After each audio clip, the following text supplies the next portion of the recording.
Hello everybody, welcome back to the channel. It's been probably, I don't know, a month since I've done a video, but I've been very busy.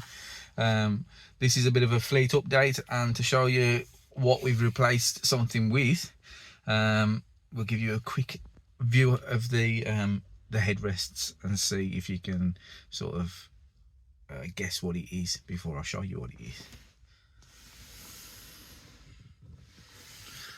Now, people who know what this car is, they might think it's something else, but just from the little mirrors in the back there, you can generally tell what it is. But I'm going to give you a walk around, show you what it is, show you what we've bought, show you the issues and what's got to be fixed, because obviously I'll never buy anything that doesn't need fixing. And it should be a welcome addition and get some decent content out of it. So I'll show you what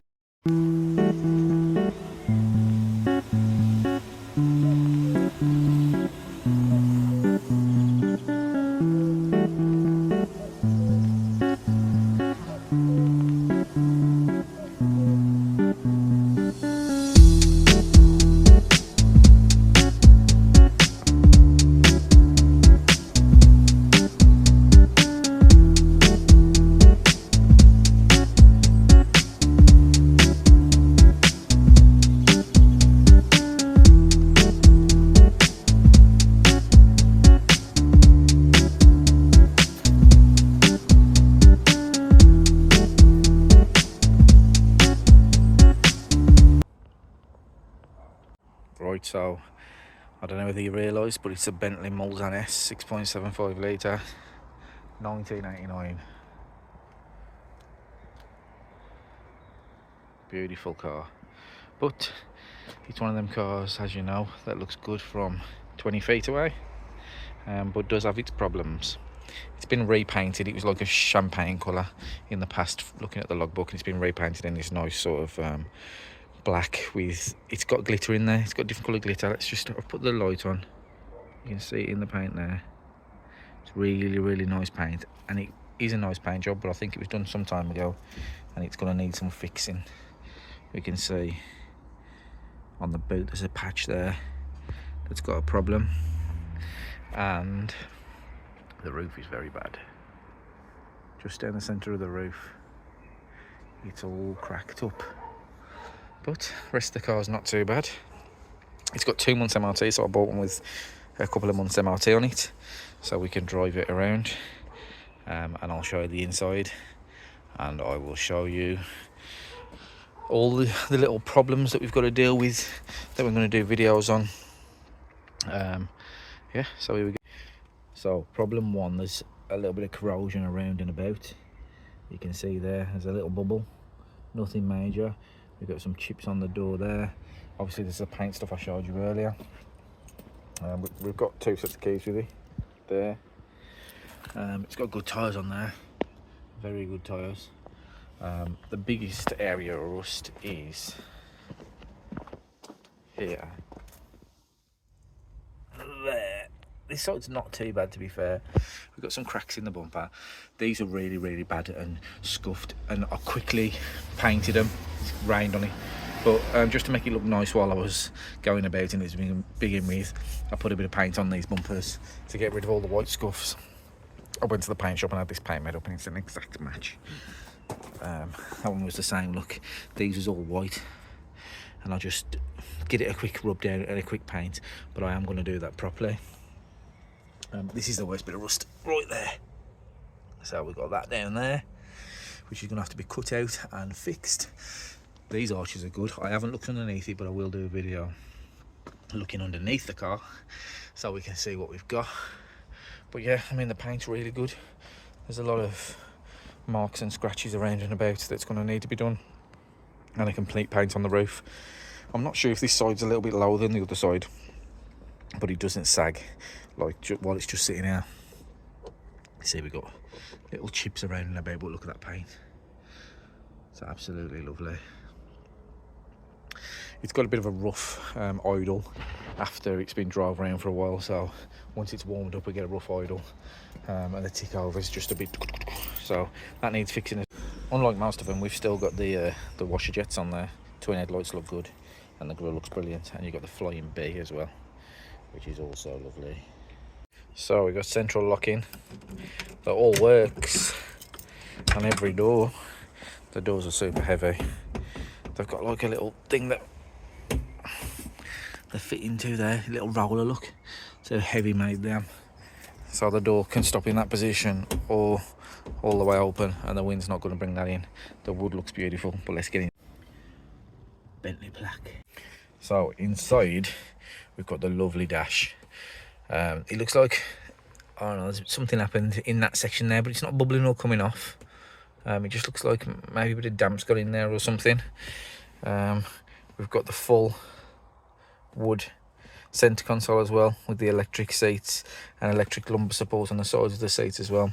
All your electric windows down there. I mean, these are solid. The whole thing's solid metal, stainless steel, I think that is, but none of your plastic covered stuff here. And all absolutely most comfortable seats I've ever sat in. Absolutely brilliant. You've got the little accent lights on the doors there and down there.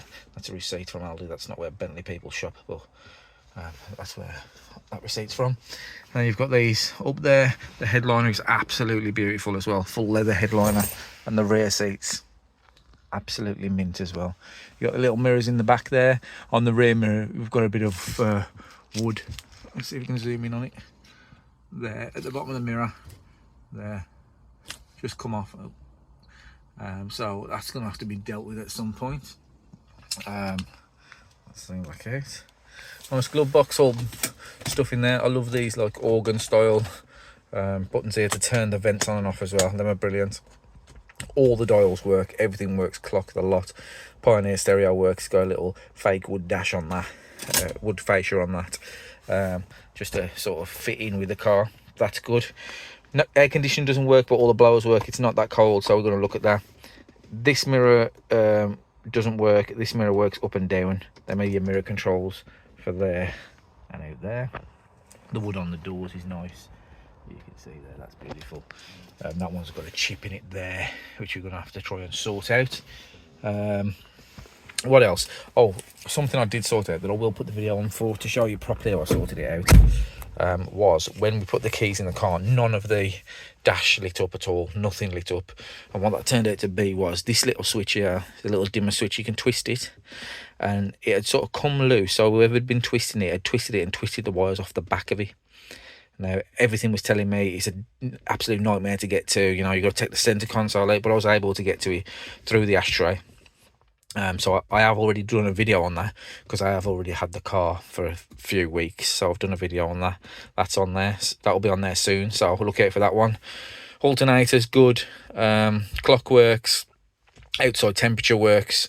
One thing I've got to look at is we've got good high, good normal oil pressure when we start at idle and when we're driving, and then when it's really warmed up after half hours of driving, it sort of sits just below the white mark into the sort of black marks there, which I think is into the low section, but obviously I know nothing about this car really. It just sits just below the white there, and I'm not sure whether it should be in the white section, and we're going to have a look at why the oil pressure is low. Fuel works, but that fuel gauge goes down super quick. Being a 6.75 litre, it drinks fuel, and the temperature sits nice in the centre, so that's all good as well. Window wipers work, trip computer works, and the headlights work. Key has to go in just down there, as I'm sure you know. Bentley on the steering wheel. One thing that stopped working is the twin horn. If you've watched videos on these before, you've got a twin horn on these, so you've got like a town and country horn, they call it. Now my country horn's working, but now my town horn's working, but my country horn is not working, so that's going to have to be fixed. You've got lovely wooden mirrors there, look. Yeah, I'll open that. And then I thought these lights wasn't working up here, but then I realised that down here is a switch that switches them mirrors on. Them lights on, and it switches between that light and that light. So if it's in one position, it does that light up there, and the other position does that light up there, and then the middle position does no lights. Shut that. Oh god. Look at my quality of them leather covered visors, and you can just see the quality of this sort of stuff here, not just a plastic clip, proper stainless steel clip up there. Not sure what this is on the mirror. It looks like maybe it had a hands-free kit or something, and that would have been a speaker for it. Not sure, but might have been. These are nice as well because you can check the oil from the inside. You hold that button down and the fuel gauge turns into oil gauge, and you can check your oil on there without the dipstick, which is good because the dipstick for some reason is absolutely stuck in this car. I can't get the damn thing out. So luckily I can check the oil level from here, but I can't look what the oil looks like. But I'm going to obviously do a full service on the car. So yeah, that's the Bentley. You've got your gears there, park, reverse, neutral, drive. I and L, no idea what they are. L, I would expect it to be low gear, probably keep it stuck in first. I, no idea. Got no owner's manual and no service history. But there is one decent issue, quite a bigger issue that's going to take some work, which is obviously why I've been able to buy the car, because I wouldn't be able to buy a Bentley normally. I have to buy something that's got problems, which makes it cheaper. Anyway, I'll show you what that problem is. We'll go outside and have a look. Oh, one thing I did on the first day of buying the car, I didn't know I'd check the handbrake on and off, because it's not a handbrake. Let me show you what it is. It's a foot brake. Excuse the mess on the carpets. Bentley people would normally have their servants hoover this up. There, foot brake. I pushed it down when I parked and pushed it on. Then I don't know how to take it off. I thought maybe you push it down a bit further and it springs off. Turns out you pull this. I pushed it on so far that I broke the clip that it sits in. So I've got to fix that as well. There's also a mystery red button in there. If anybody knows what that mystery red button's for, let me know in the comments, because I've got no idea what that's for either. But open the bonnet. Here. That's a metal clip as well, not one of your cheap black old ones. So there is the beaut. That's the beast. Bentley bonnet, not on some cheap gas struts. It's on suspension springs that you'd find on a Metro. Anywho, we've got the B for Bentley there. What do I want to tell you about this? I want to tell you that that's the oil dipstick there, and that is absolutely stuck. I did get it out once and then struggled to get it back in, so now I've decided not to touch it until I really need to. But that's a 6.7 litre. This one's a fuel injected because of the year. But yeah, runs nice, drives nice, but I'll show you the issue.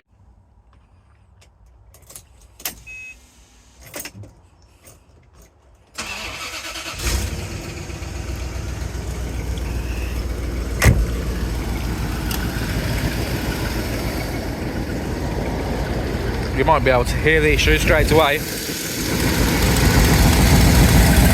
It's got an exhaust blow coming from somewhere, maybe the manifold.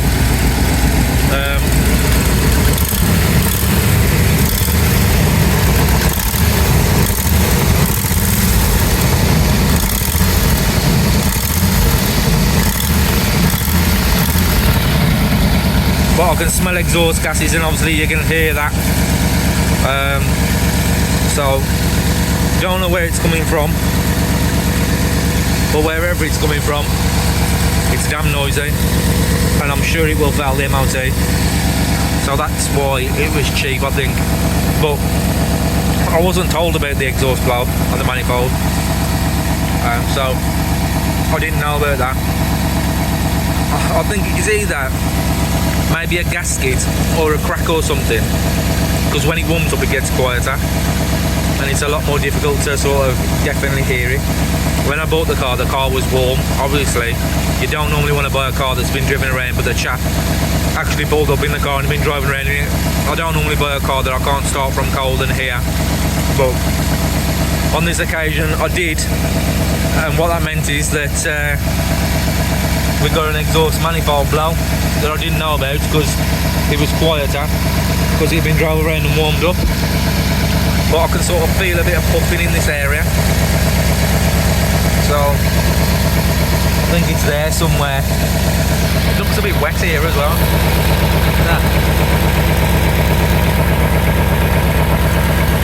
So I don't know what it is, but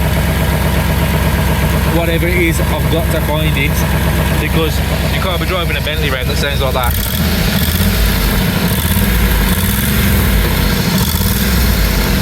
can you? With the bonnet shut, you can just about hear the exhaust blow, but obviously when you put your foot down and pull away, you can hear it quite loud. Aerial works to a degree. So it gets stuck and doesn't seem to be connected to the boot. I've cleaned these little white strips on the tyres as well. All in all, I'm happy with it. I expected to have to do some work to it because that's what I do. Let's do that now. Radio works, everything works in here. And now we fix these. Let's turn the lights off for this. If I know how to do it, hang on. As you can see, the lights come on now. Them are all on there. This all lights up as well, and then are lit up as well, so that all works now. So there's going to be many more videos to come.